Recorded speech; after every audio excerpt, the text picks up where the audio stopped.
In this video, we're going to set up our Slurpit environment. So if you go to this repository Slurpit_Infrahub, which is a new repo, you're going to see some documentations and some files that you can work with. Well, you can clone this, see for yourself. This repository is now public. So what we're going to do is clone this repo and cd into it. Let me do that. And once I cd into the repository, and once it's cloned, I'm going to create a virtual environment. So I'm inside the repository. You can create your Python virtual environment any way that you prefer. Mine is just an alias. I will create the .n folder and activate it. Two commands combined into a single command, and I should be inside the virtual environment. We have a requirements file, a requirements.txt file, which I'm going to pip install it. And if I go here, we see the packages that we'll install. For example, we'll install pandas, we'll install Slurpit SDK, and 2 Infrahub utilities. So I'm not sure how long it's going to take, but once that's finished, we're going to have to basically tweak two configuration files. First one is infrahubctl.toml, and the second one is sync-config.yaml.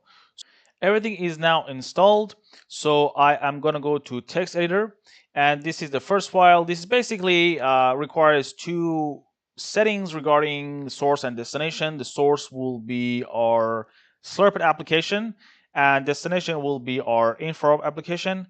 And there are some other things which we don't tweak at this moment, but the other file is infrahubctl.toml.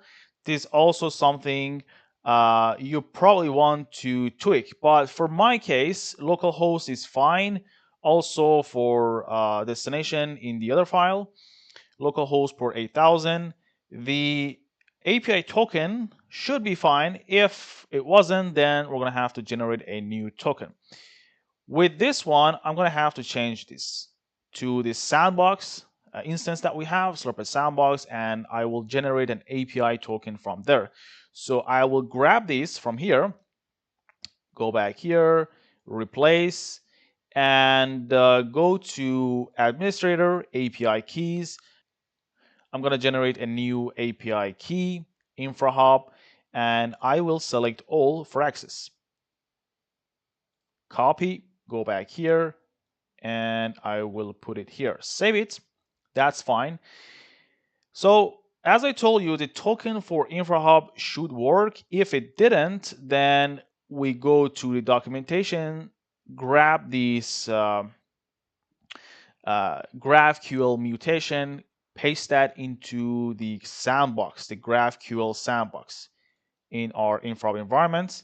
I already have it here, so if I run, I will generate a new API token. I'm not going to do that now.